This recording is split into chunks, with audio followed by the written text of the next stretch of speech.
You're live. Good morning out there in Facebook land. And if Good you're morning, everyone. watching on a recording, good morning or good afternoon or whatever time you're happening to be seeing this. Happy Saturday and happy spring. First day of spring today. Yeah. I'm excited about that. So I hope here in the northern part of the United States that spring also means better weather, warmer weather, like it is down in Florida. It's supposed to be coming. Warm weather is supposed to be coming your way this week. I know, 60s. Nice. I know. That's like a heat wave. But up north, it's always a fake out, right? Because it's going to get warm and then you'll get a snowstorm or something. I'm content right where I am. And we do have seasons. Our winter season, I can't swim in the winter season until I get a heater for my pool, but I like it. But happy spring to everybody, because spring is a renewal. And there's lots of reasons to celebrate spring, not just the changing of the weather or the season. So we are we're going to have a very deep discussion, I hope, today. And I'm glad Irene and Mary are joining us. I hope a few other people will come on and join us, because this is a topic that can be really deeply personal to every individual. And as such, we want to make sure that as we move forward today, we do it from a place of respect and we agree to disagree, but still offer our own opinions and ideas and interpretations of what spiritual health is. And I think we can learn from each other if we do that. Right. And there's no right or, no 100% right thing for everyone.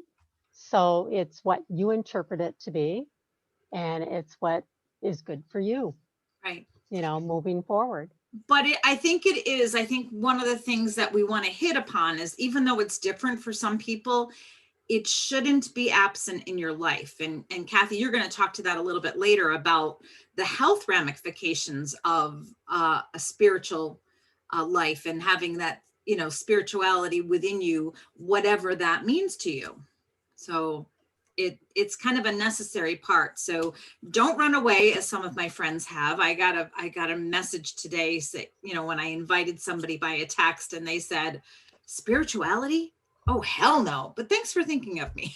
And I thought, well, that's kind of sad, because that's a mistaken interpretation. A lot of times we think of spirituality as being religion or being all about God, and it doesn't have to be. It's not, it's sort of, it's not a one size fits all. There are multiple sizes and half sizes and quarter sizes. So you have to find what works for you, but you do have to find something. So,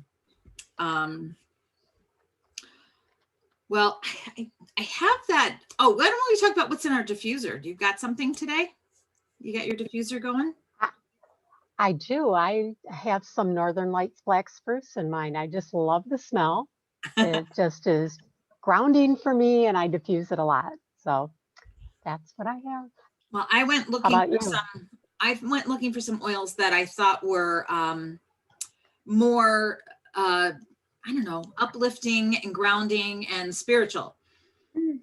So I combined White Light and Sacred Angel, which I think is hard to get, because I think that's like a one of a kind thing. They only offer it from time to time. And they have a similar smell, but it's somewhat floral. It's really pretty. I'm like feeling really good. So that's what's in my diffuser today. And I just dropped Sacred Angel. It's okay. Good thing it wasn't on a tile floor. Well, it's on a wood floor. I have a carpet, but it hit the wood. But luckily, I think this hardwood laminate engineered stuff has like a rubber coating on the bottom of it. So it does, protect somewhat. Because I've dropped a lot of oils in this house. Luckily not on the tile floors, but ceramic, yeah. I'm just gonna pull up and see if anybody's joining us in the group. So this is always broadcast live at the same time into the Facebook group called Living Well and Wise. And if you are connected to either Kathy or I, you can always ask us for an invite if you're not in that group, because it stays there. And then we also record this and put it into lindaloveslavender.com/Zoom, and we keep the last 4 episodes. But you can always see all of them because you can get back to my YouTube page where all of them sit in a Zoom folder. So always ways to see this in many different ways. And let's see. I see our faces, so we are there. And let's see if I can open us up and see. Well, if anybody is watching, they'll have to post some comments so that we can see, but I've got it open to watch and hang out there. So, Okay. So I have a short slideshow to share, because doing the research for this, we kept finding different definitions of what spirituality is, differences between spiritual health, talking about faith and religion and beliefs, and how they all kind of are intertwined, but they are separate entities. And so I found a bunch of memes and different quotes and things that we're going to flash on the screen. So hopefully you have a piece of paper or something where you can jot down some notes, and you don't have to take notes about everything. What I would like you to do is to think about, as you're watching, which ones speak to you, which resonate with you in a good way or a bad way. Do you agree with it? Do you not agree with it? And there's 18, I think there's 18 of them. So you're not expected to sit there and say something about every single one of them, just the ones that kind of strike you, either for good or for bad. And we can commence a good discussion about that, because everybody, like I said, is very personal, what spirituality means to people. And on that road, we're all at different places. I feel like a novice pretty much, but I feel like I'm on the right path. Other people may be looking for the path. Other people may be making new paths because they are confident with the path that they're on, that they're trying some different things. Some people are on the highway because it's a place where everybody's going. So let's just watch this video and then see what speaks to you as you watch these different comments, memes, and some of them are meant to be controversial. Some of them are meant to conflict with maybe your existing idea. Kathy, what you got to say about it while I find it and set it up? Anything? Oh, I wasn't prepared. No. Oh, so yeah, but you can wing it. That's okay. I just want to get to the point of we talked about spirituality and religion, and they're two different things, although they can be connected. With religion, it's more of a group thing where, there are rules and boundaries out there for each religion and their beliefs. But spirituality comes from within, and you could choose to follow a religion or not, or you could develop your own. But guess what? It decided to autoplay. Okay. That's so weird. So, yeah. Now I'm stuck because now I have to get to it. So, okay. You see it?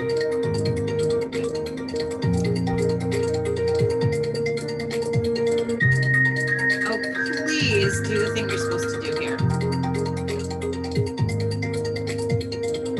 Doesn't seem like it's shared. We're gonna replay it, and that way we may not have the sound, but we'll have the slides. Yeah, I can put the sound on though, actually. Oops, maybe not. Okay. Okay, there we go. Slide number 1. No music. That's all right.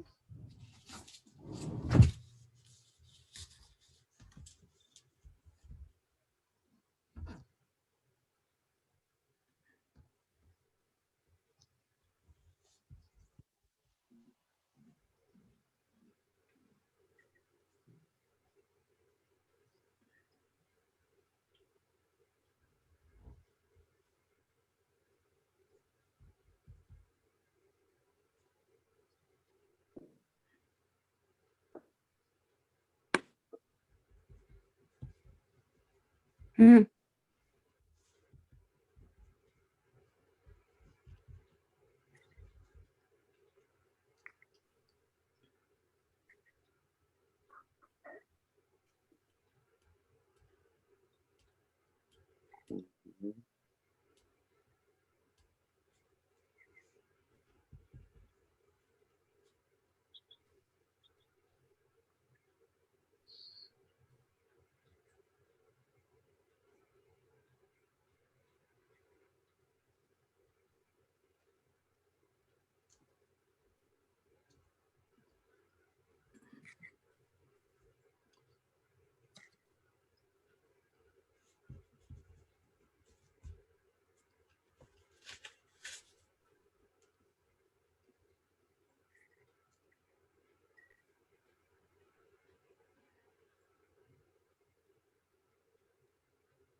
All right, I think that was all of them. I didn't want to move anymore.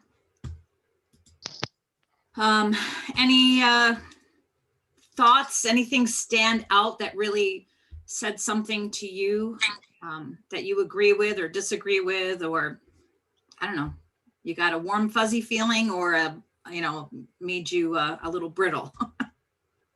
It did make me brittle. Go ahead, Irene. I found that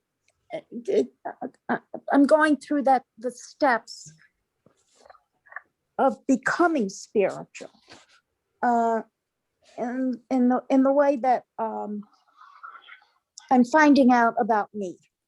Mm-hmm. And it's a tough journey. It's a very rough journey. And I was forced into this, looking into myself after my husband died, because everything was, all of a sudden, I'm alone. And it's a fearful journey. I find that the religious part of it yes, I believe in a spiritual being, spiritual thing. The other thing is I'm here in as a human, and my spirit, when I die, will go out to wherever it goes, but I'm borrowing this outer clothing. So it like comes from the heart. And when you find that, it's very interesting what you go through. Mhm. I was going to say, first off, I have seen too many people kind of wither away in your situation. So congratulations to you for actually digging in and embracing that experience of getting to know yourself better. Because, well, a girlfriend's grandmother, her husband passed away. And for the next 3-4 years, she didn't know what to do with herself because she had always been his primary caregiver and lived to serve him and didn't really do anything for herself. And No. so when he was gone, she didn't know what to do with herself. And so she became almost of a leech on her granddaughter to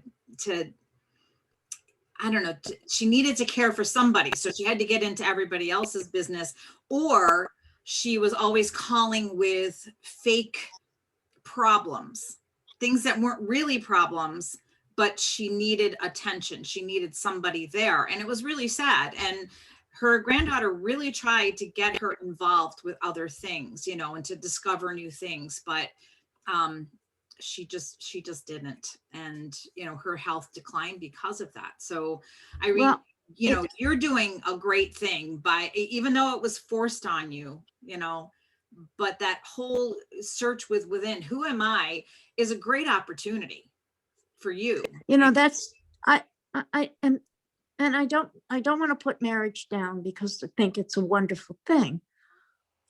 Having a partner, oh my God, it's the best thing. I mean, I had the best, but I found out that I didn't know who I am. Mhm. I always took care of someone. I took care of a couple of husbands, took care of my son, and then all of a sudden, I'm standing here and going, who am I? Who am I? And I don't know. And I do the best I can right now. I'm struggling. Yeah. When you look for that spiritual being inside of you, it's a tough journey. It's not an easy one. And when you're standing there alone and you look around the room and that person you loved isn't there, yes, you break down, but there's a next moment where you stand up and say, I'm going forward, going to do more research on me. That's amazing. You're so strong to do that. And Uh-huh. you're taking care of you, and that's what you need to do. And here you're taking another step forward by explaining this all to us, and you're helping everyone here, along the way as well, because you have that courage to come forward with that and to deal with those things yourself as well, that you want to expand and improve your spirituality and just to get through, day by day. Sometimes I'm sure it's difficult. Like you said, you lost someone so close to you, and it's hard. It's hard. It's a hard thing to live without that person and to make each day count, moving forward. And you're doing it. So The only suggestion I have, I mean, you're married, you have a good life. You should take a moment and close the doors to the whole outside world and focus on you and your heart. because it does give you strength. I can only tell this to you guys. I can't express it to any other person, people that are here that are listening. I feel close enough to Linda. There is an attachment there. And I haven't seen you, I think, since Thanksgiving, but I know you're there. And I know that you communicate with me, whatever way you do it. It's interesting. Well, I feel honored to have met you, Irene. And Same here. you bring so much to my life as well. So, well, thank you, Linda. Thank you. Thank you for sharing. Mary, anything jump out at you? You don't have to share by any means. Don't want to put you on the spot, but I just want to give you that opportunity. I know, I apologize. I thought 10 seconds would be too long, but I know on a couple of those slides it was too short. So if you wrote something down, you want me to show another slide, I can pull those up. But sorry, didn't mean to interrupt. I gave up writing because it was going too fast for me. But I wrote down self-acceptance and light within. I'm still trying to find out who I am.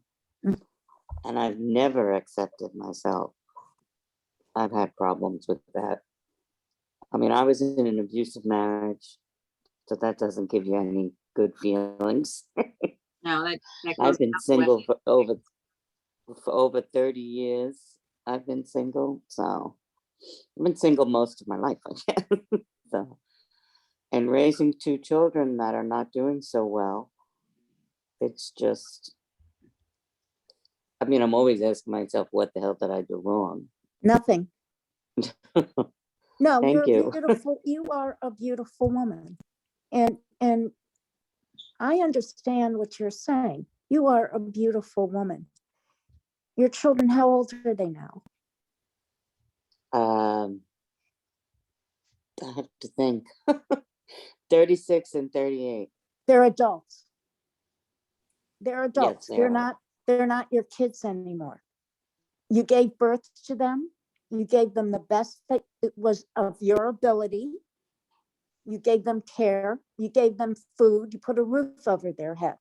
Now they're on their own. And they're making decisions that you don't really care for. But you did the best you could. And you look at yourself in the mirror and you say to yourself, I am a beautiful woman. Thank you. Yeah, I'm not sure about I think for many of us,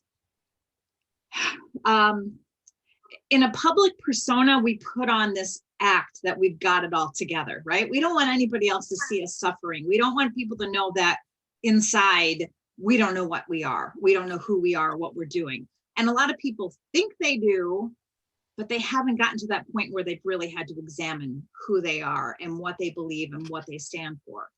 And I think it's an ever evolving task for us to figure out who we are and what we're doing and what our purpose is. And that it can change over time, but I don't know that we ever get there. I think it's constantly, we're all evolving. And I think as humans, we have to embrace that in ourselves and understand that everybody's going through that. Everybody is at that place. And let's do it together and let's support each other. So the fact that you are all on here and we're talking about this, I think is amazing. I've already reached for the tissues a couple of times. So yeah, I've like stopped myself, but I've got it, you know.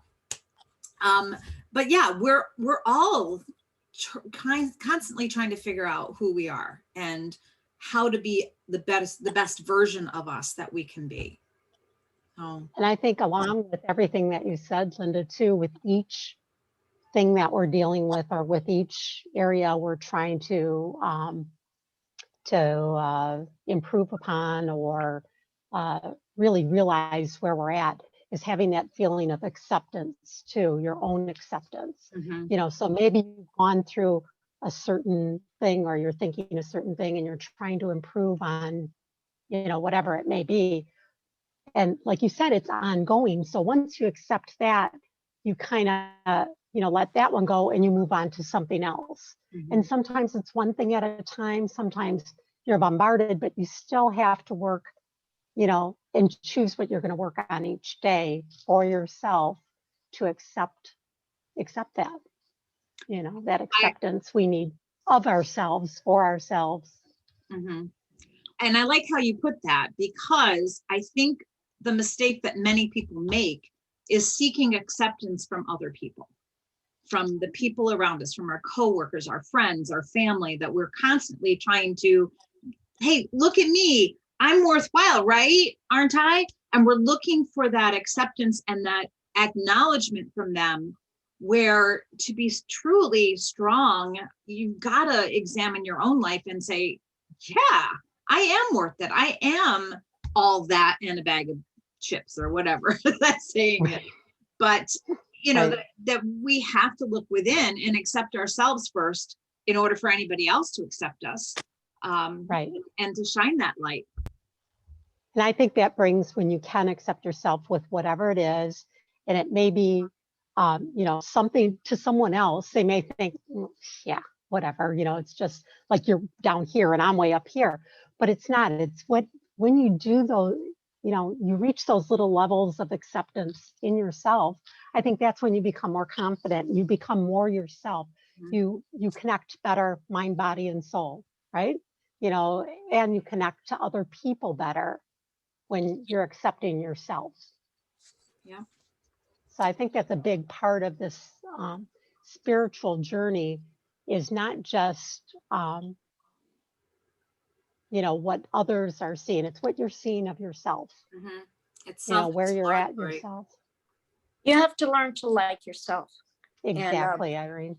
I know I it's that's something that I struggle with. Um, and I have to stop and think, you are a good person. And yeah, there are people that you like and there are people that don't like you. Accept the fact that we have different ways of believing in things. And the most important thing is to accept who you are. There's certain things I can never change. Therefore, I have to work with those things. It's a mental game you play with yourself all the time. You put on makeup to look beautiful. You don't need makeup to look beautiful. You have to feel beautiful inside. Which reminds me of, I'm going to pull out my book, Kathy, if I can find it. I have this journal that I've been doing. I'm on day 31 was last night, so days 32. But it's a journal, 100 Days of Joy and Strength, and it has kind of a prompt, a little story from the author, and then a Bible verse and a prayer, and then the spot for you to journal and to write things down. But this one was it was 2 weeks ago. And it resonates with me what you just said, Irene. Supposedly it was the lovely Audrey Hepburn who said, "The beauty of a woman must be seen from in her eyes, because that is the doorway to her heart, the place where love resides." And it sure seems to be true that our eyes mirror our souls. So, You know, we wear masks, but our eyes are there. And someone, I don't know, was talking in a group meeting and they said, well, you don't know if they're smiling or not. And I thought, whoa, that's wrong. yeah, you do. And I noticed that when I smile, my eyes reflect that acceptance of them, whatever it is, or what they said I thought was nice, or I just waved to people with a smile. The mask doesn't cover what's in your heart. Right. And I mean, people know you can tell when someone smiles, look at their eyes, because that's where the truth is. Mhm. You're right. Absolutely. I just want to welcome Denise. I don't know if it's your Denise, Kathy, or my Denise. My Denise said she might be listening in, but Mine she's did somewhere where too. she can't respond. So who knows? We both have good friends named Denise. So And they both messaged us at the same time when we were talking last night yes, too. it was very Mine had yeah, it was weird, but okay, so when I was looking at those, a lot of those slides resonated with me. And I wrote a note about one of them, but I don't know what it was. So, I mean, I have the note, but I don't know what it referred to. I can't go with that. But the idea of fearlessness, connecting to the earth, free will, some of those things were the things that resonated with me. I think maybe we prepared a whole lot of notes, and I like this discussion. We'll just throw some of these notes out there as far as what spiritual health is. Researchers at the Catholic Health Association explain that spiritual health is the aspect of our well-being that organizes the values, relationships, and meaning and purpose of our lives. And there is a strong relationship between physical and spiritual well-being, which is why it's important to engage in activities or practices that foster your spirituality. It can't be defined as part of the body or part of the mind, and they all have an effect on one another. So by improving your spiritual life, you can contribute to the healing process. Let's see. Oh, let's talk about religion and spirituality, because my friend who said, oh, hell no, she didn't want to get in on this conversation. I don't know why, I don't know what it was, but I think a lot of times people confuse the idea of religion with spirituality. And even a belief in God does not have to include religion. You know, religion is sort of that organized component. I have a couple of slides that I can share with you that I thought put this forward pretty well. So first, this one. So spirituality is intrinsic, it's from within, and religion is extrinsic, from the outside. So you're intrinsically motivated by your core internalized beliefs. And what is it with this thing? I thought I fixed that. I must have pulled up the wrong one. And the religion, you're motivated by the group norms or the doctrine that's set forth in that particular religion. Spirituality is deeply personal. They say religion is impersonal and very structural, but I think you can be both. I think you can have that personal, very deeply personal relationship within that religion. You're not subject to social pressures. And then with the religion, you have that conformity to preserve one's standing in a group. Like if you're part of a organized religion, there are certain things that is expected of you behavioral wise. And with the spirituality, they say it's deeply other oriented, whereas religion is self-oriented for security. Not quite sure I understand those differences there, what they're talking about.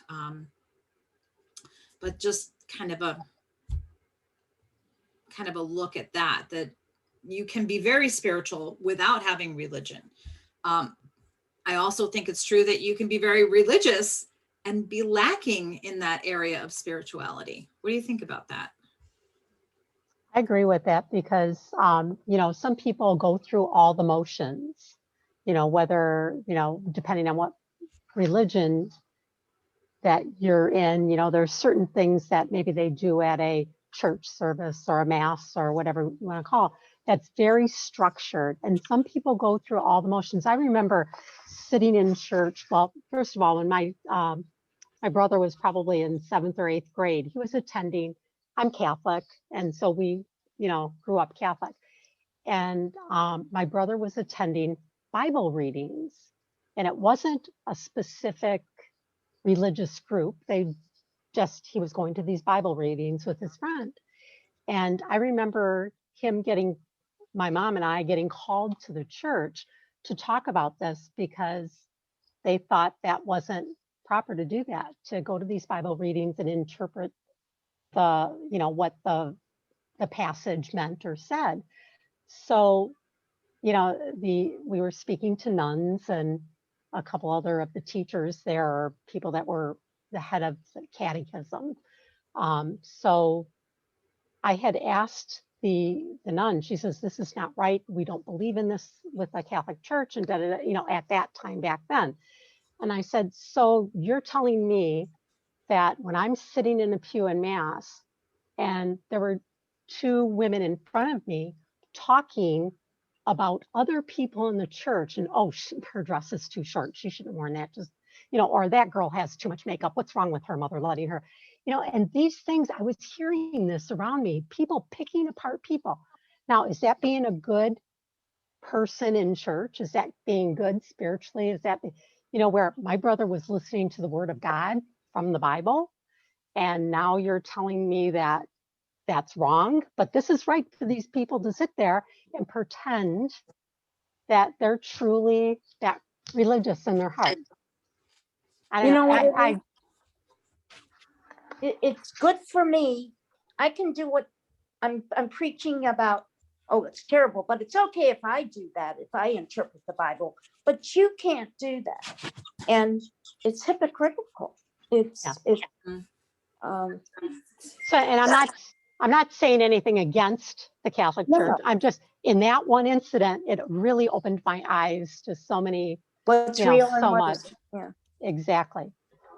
So, I mean, there's in the Jewish religion, they're the Orthodox Jews, and they have strict rules, very strict rules. Does that make it a religion? Because they have a pattern, a set in stone pattern. Now, does that make it, are they more religious than me? No. Or is she more Catholic than me? It's very interesting when you start to look at the religious aspect of spirituality. Mm-hmm. I think you become more spiritual when you start having connections to that Holy Spirit out there, a God. That's your religion. You don't have to put it in a frame. Right. There's certain rules we all should follow.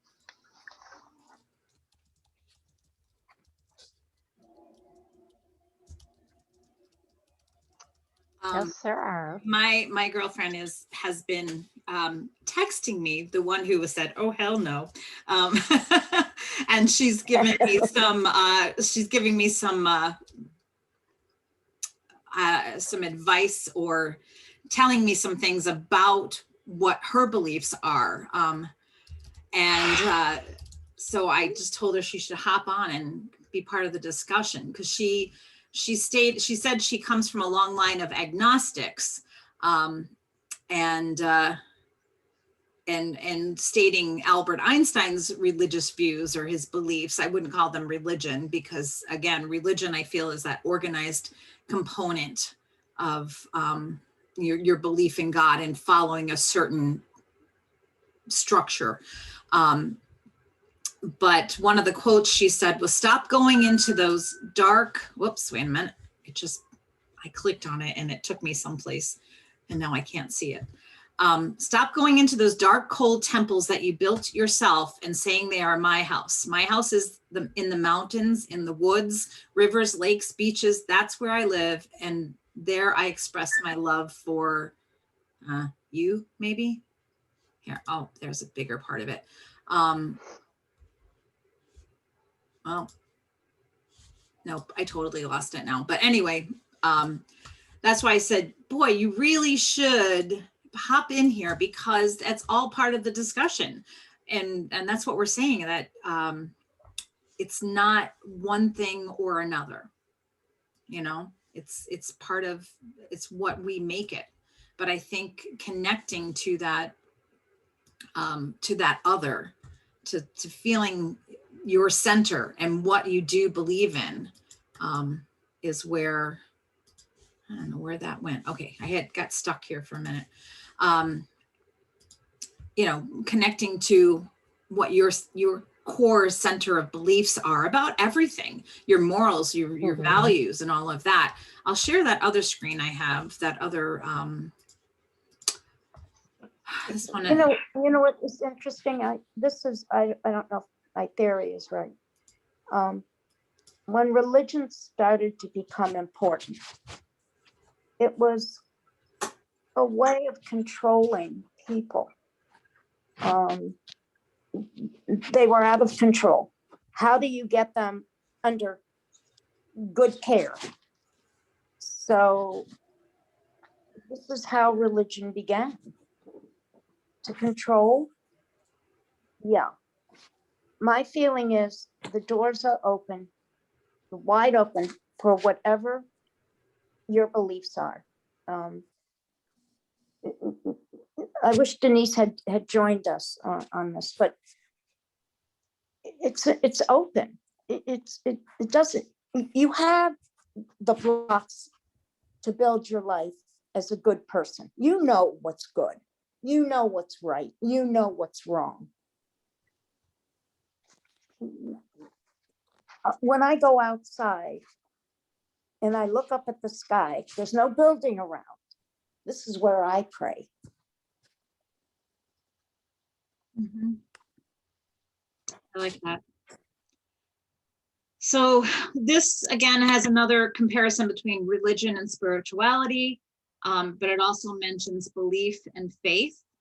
So religion, they talk about it being described as the service and worship of God or the supernatural, a personal or institutionalized system of religious attitudes, beliefs, and practices. Mhm. So institutionalized, I think, is a key word there.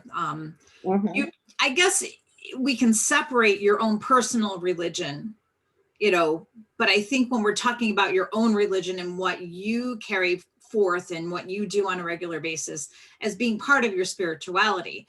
In this case, I think a lot of times we're talking about religion as being that organized unit. And then spirituality speaks of the feelings we carry, our belief in or connectedness we feel to that which is beyond the seen or tangible world. And it can describe the meaning we attach to social groups, places, or religion or faith. The belief represents the inner truths you have built up as a result of your spiritual journey and the experiences you have had. And faith is having trust or hope in what is unseen. To be a person of faith or to have a faith is to have trust in something that isn't tangible. So you can't prove it, but you just have to have faith that it's there. So I thought that was an interesting clarification between those four ideas. One of the things here that said when you're struggling with your spiritual health, there are questions you might want to ask yourself. So one of them is, what makes me feel most complete? When do I feel most connected to the rest of the world? Where do I find the most inner strength? What am I doing when I feel whole? And I think those are really tough questions that require time and require a lot of self searching and quiet times. And like Irene said, praying in the outdoors, going and meditating, or just being alone with yourself and quiet with yourself so that you can be alone with your thoughts and allow them to emerge. I think sometimes we just don't take that time. We're so busy in our lives that we just don't take that time to hear ourselves and to let that all emerge. So I think everything that Linda said all comes into what Dr. Axe has mentioned as a healing prayer, that healing prayers, or recognizing all those things that Linda just mentioned, about connecting with yourself, can help you heal, and not just physically, but mentally. So if you have that awareness where you're practicing things like meditation or visualization, and you're mindful of what's around you and what you are actually connecting with, can also help you both mentally and physically. And there are benefits to that. There's benefits to meditation and benefits to prayer and connecting with, our world, connecting with the outdoors, connecting with yourself, connecting with other people even that make you feel good. So all those things can reduce inflammation in your body. It can help to raise your immunity. It increases your longevity, and it reinforces good habits. And plus, it can keep you in touch with or it can get you in touch with what your true purpose is. Trying to think of, what is my true purpose here? That's a really deep and vast thing to think about for me. It's like, what is my purpose that I'm here to help people? Is my purpose that I'm here to be a mom, to be a daughter, to be a wife? Or, there's so many little things you can do each day that will add to your purpose, help you feel good. It helps you to relax. And when you feel good about yourself, you're reducing that inflammation in your body too. And when you reduce that inflammation in your body, which, a lot of MDs, DOs, chiropractors out there, everybody feels that inflammation is the root cause of disease. So once you can feel whole inside, I think it helps to improve a lot of our health issues. I'm not going to say it's going to cure everything. That's not what I'm trying to say. It just really reinforces and helps you from the inside out. And it's your attitude, your outlook and your attitude on life. People who have keep a positive mind have a greater chance of recovery, or even a faster recovery, than those who are like being an Eeyore and like, oh, poor me, I'm never going to get over this, I'll never be able to blank again, and stuff like that. And that's going to pull you down. So having that positive attitude lifts you up. Right. And I also think another thing that Linda brought up earlier was about journaling, and Yeah. maybe read a positive quote from a book, or I have another book called Grace and Gratitude. Write down a few things that you're really grateful for each day, even if it's only 2 or 1, but concentrate on one thing.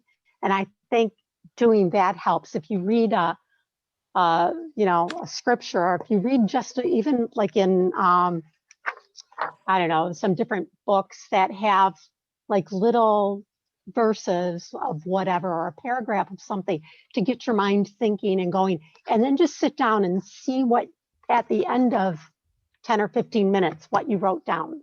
Because there's a lot of things that come from your inside that, you've been thinking about or maybe that you haven't really sat down to take 10 or 15 minutes to think about, and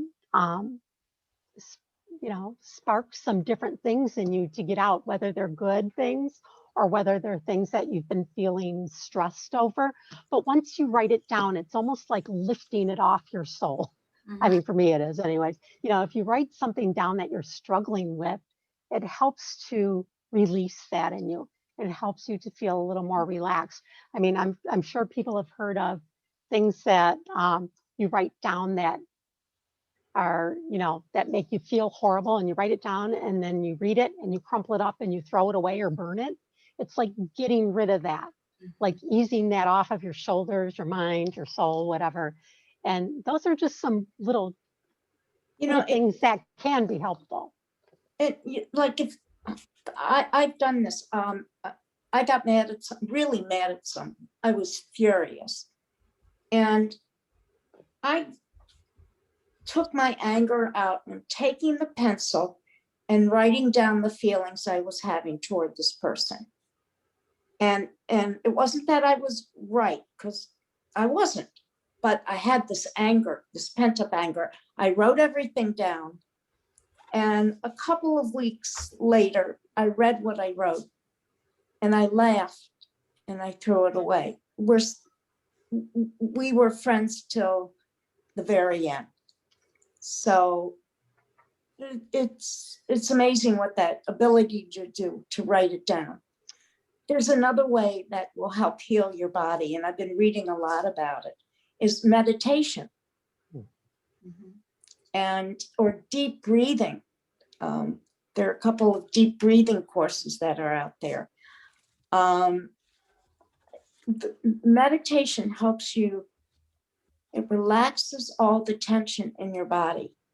Now, I can meditate for an hour, or I can meditate for 10 minutes. It's just that I close the world out and I focus on the mantra. It's funny you said that. I want to make a connection here. I found this definition of spirituality, and it says it comes from the Latin word spiritus, meaning breath or life. So different worldwide views may result in different spiritualities, but the whole idea that spirituality comes from the word for breath, and that we are using that when we're meditating. And to go back to what you said, Kathy, about prayer and meditation combined, prayer doesn't have to be to a deity, doesn't have to be to a God. It can be just out there in the universe. And I think it's a way of you acknowledging what's going on in your life, and, you know, what you need and what you're grateful for, and expressing that in some way. And so I think through all of that, like when you're meditating and you're clearing out the world, I'm not very good at it. So I know that when I start to get quiet like that, other thoughts come into my head, and I'm not sure if that's a good thing or a bad thing, but they're thoughts that maybe I hadn't acknowledged before. And so it's an opportunity to kind of get in touch with what's really going on inside of me. I don't know if that's. It's a cleanse. It's a cleanse. Mm-hmm. You're releasing, you know, my mind never stops. I mean, it's in 10 different places at once. You need that, quote, cleansing, because it takes the pressures off of you. You can write these thoughts down. Like you say, Linda, you keep a journal.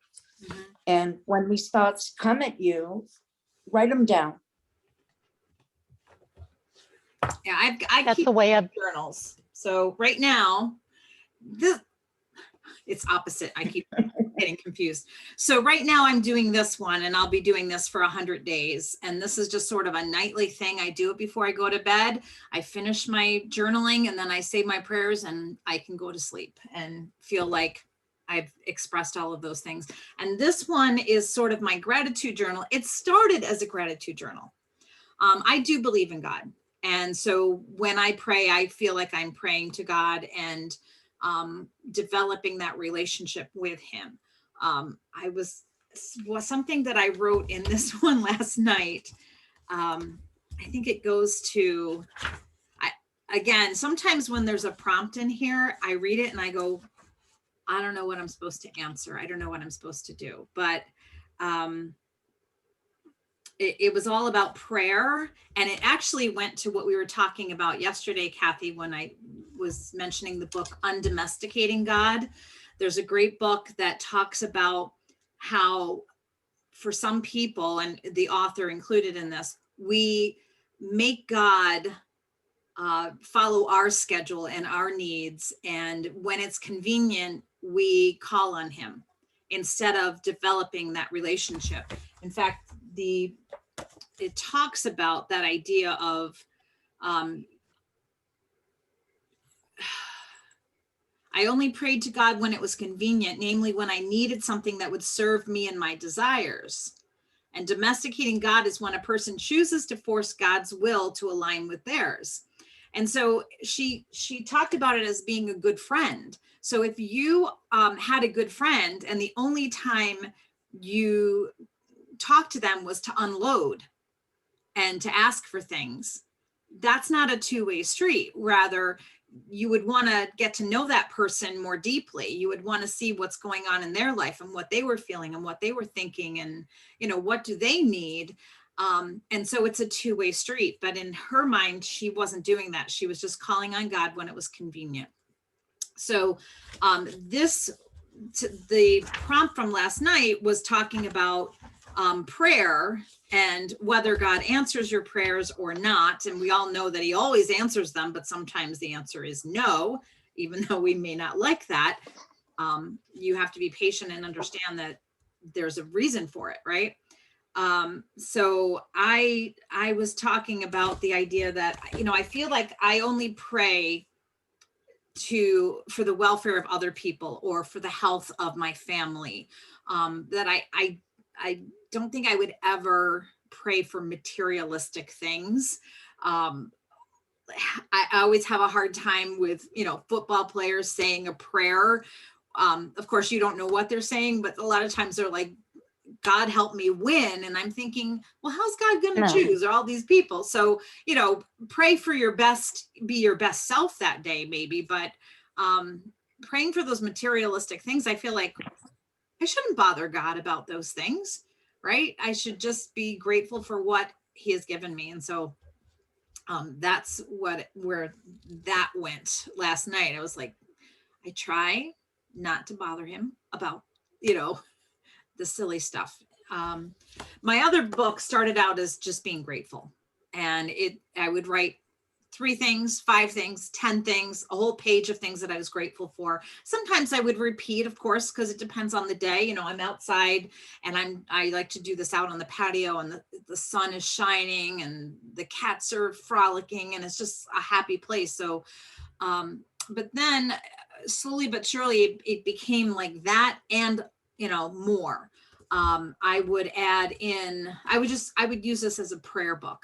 And so I would write down my prayers and my thoughts, and truly try to get in touch, asking for guidance. You know, what do I do about my essential oils business? Where should I go with that? I don't like being a salesperson. Is this what I'm supposed to be doing?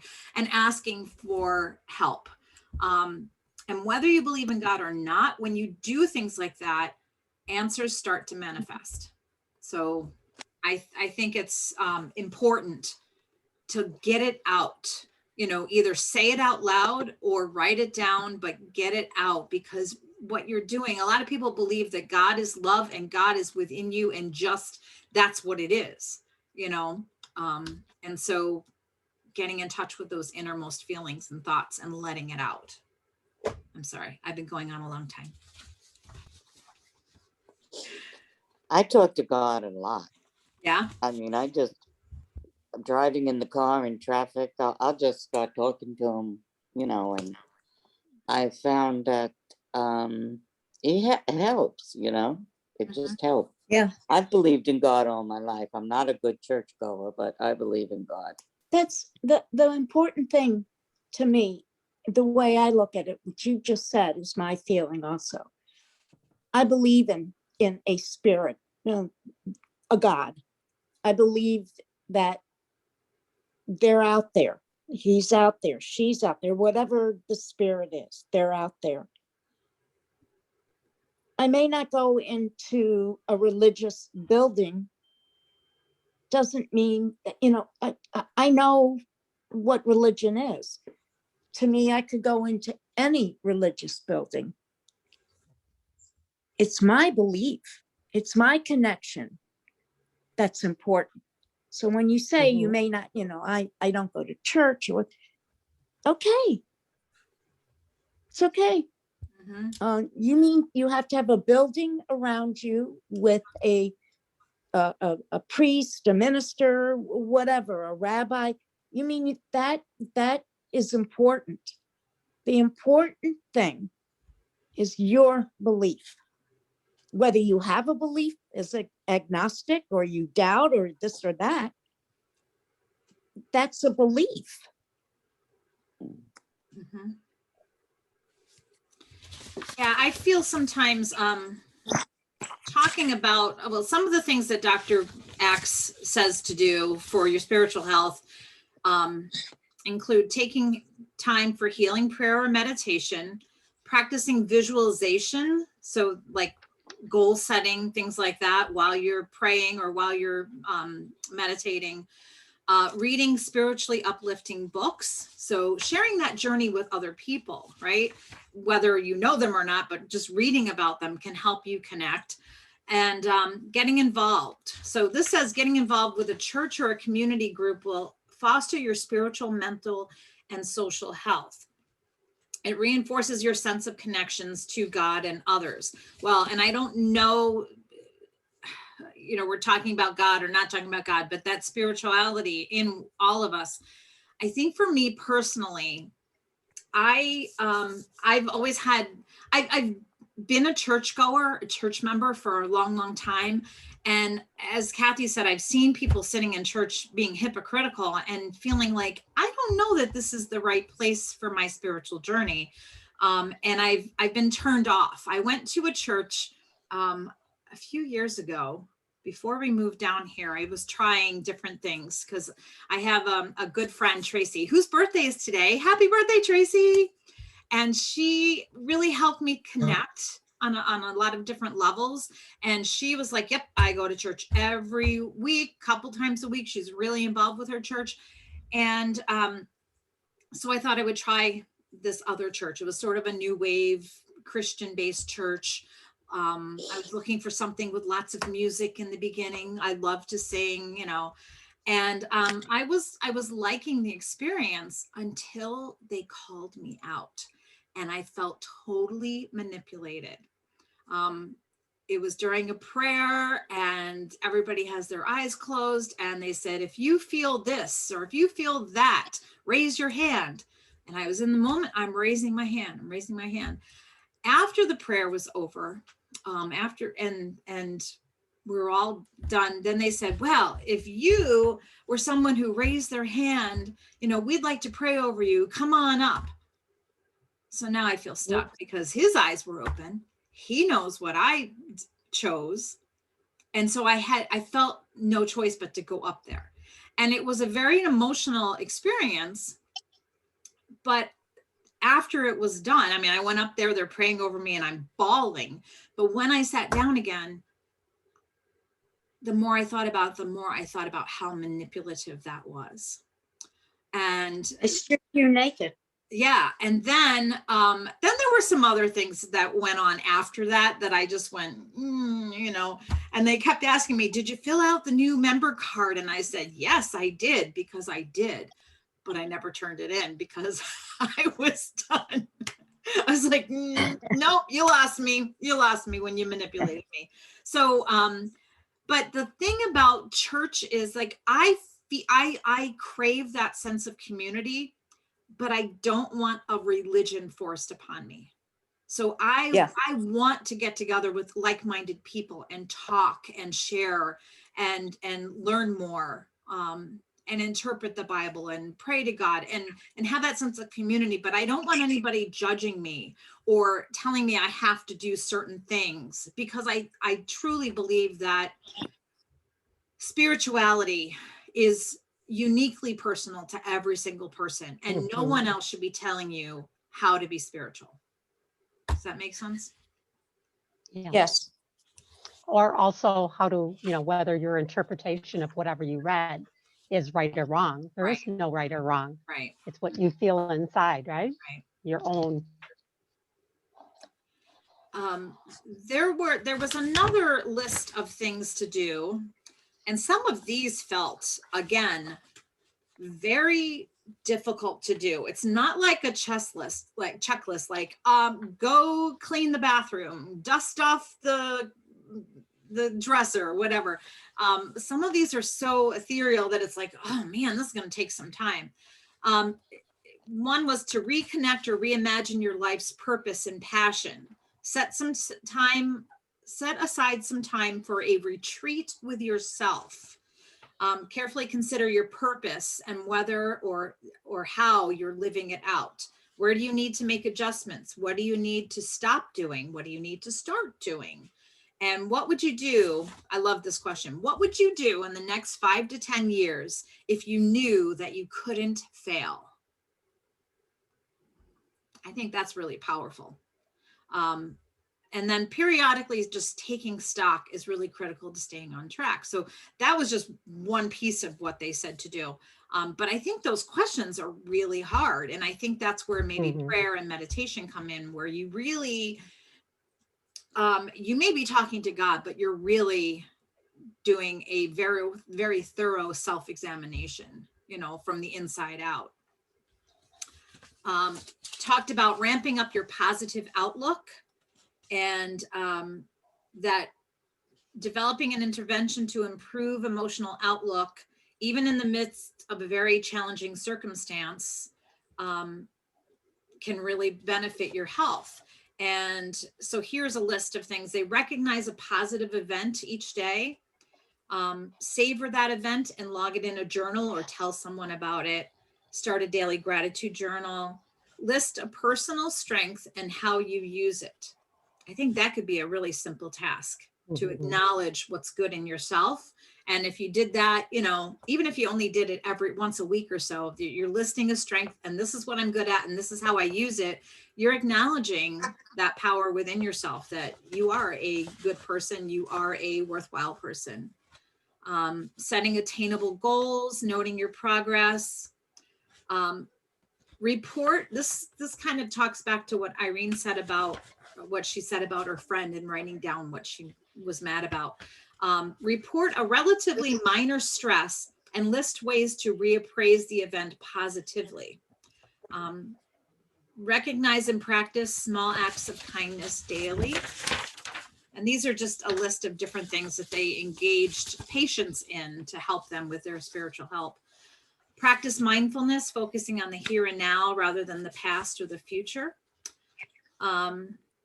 And then the last thing they said was consider meditative practice, which we've already talked about. So lots of different little steps. Some of them are pretty strong or involved or will take time to develop. But I think a lot of times we hide away and we don't want to acknowledge our flaws.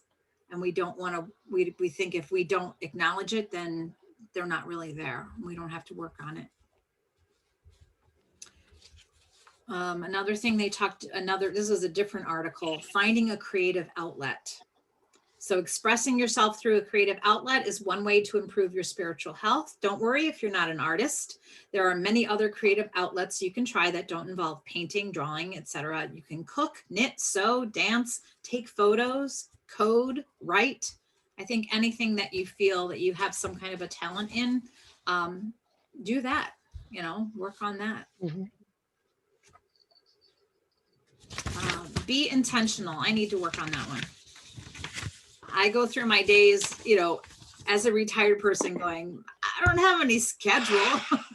So I just do whatever comes next, you know, and a lot of times it's several things at once because I feel like maybe I didn't have ADHD as a kid, but I have it now. It's like, bing, bing, bing. Oh, now I got to do this. Now I got to do this. And I have like a half a dozen unfinished tasks by the end of the day.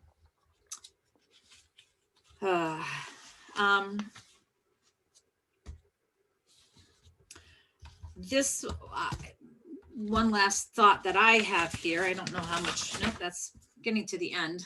And Kathy, if we skipped anything, we'll go back. But Okay. I like what this says. Spirituality lies within our hearts. All of our deepest beliefs are gathered there, but it can get cluttered. So we need to clean house, get rid of the stuff that doesn't matter. Materialistic possessions are not the stuff of spirituality. Love is, no. Faith is. So that was actually, I wrote that. I remember because we were talking, Kathy and I were talking, and I was just sort of summing up our conversation. Because before we come on Zoom, we spend a couple of hours, well, Well, after the Okay. research, right? First, we spend a couple hours on our own doing research. Then we come together and we spend a couple hours talking, video talk about how we're going to address this and what we're going to talk about and what resources we have. So we do this every week, and I love our time together. And I feel like just Great. by talking with Kathy, I grow as a person. But this was just my takeaway at Same the with me. end. So, and the final takeaway would be whatever works for you, right? It's, Right. as we've said, it's so personal. Nobody can dictate how to measure your own spirituality or how to grow it or, how you're doing. It's all up to you. Yeah. Thank you, Irene and Mary, for sharing with us today. This was great. We did learn a lot from both of you, and we appreciate that you Felt stepped comfortable in and to come out. felt Tell your story. comfortable to start talking. Yeah, this is great. Thank you. Yeah. Well, Tell all my your feeling friends. is, my feeling is this helps us learn about each other. And it's a good thing. You both expressed yourselves and your beliefs, and it was very interesting. I learned a lot. Well, we learned from you too. So we thank Exactly. you for that. Next week, we've sort of hit all of the really big areas of Topics. loving yourself, those categories, so moving forward, next week, we're still going to talk about loving yourself and the different things that we can do in different areas, but we're going to throw several together. Some of the categories that we've seen are like talking about how to love yourself professionally or in your career, personally, creatively, financially, and intellectually. So we're going to kind of look at all of those. I may be wrong, but I don't think we're going to find as much information on those to have separate Zoom chats about that. So we'll probably combine them all together. However, moving forward, since this Zoom chat used to be all about essential oils, and now we barely mention them other than what's in our diffusers, anytime anybody can offer a topic of discussion for us, I'd love to put it, in the queue so that we don't ever run out of things to talk about for our good health. And today, I love that you ladies came on with us and shared your stories, because a lot of what was scripted, we just kind of, this is so much more powerful when people get on and talk and share. So I really appreciate that. Me too. Thank you. All right. Well, everybody have a great Saturday. Happy spring. And Enjoy your day. yeah, hopefully we'll see you next week. Hey, and Okay, Denise, thank I you, got nothing baby. else. Denise, you can come over for makeup if you want. I don't have anything else on the plan, so. All right. Talk to you all next week, I hope. Bye-bye. Bye-bye. Have a Bye, good week. Linda. Bye. Bye, Bye. hon.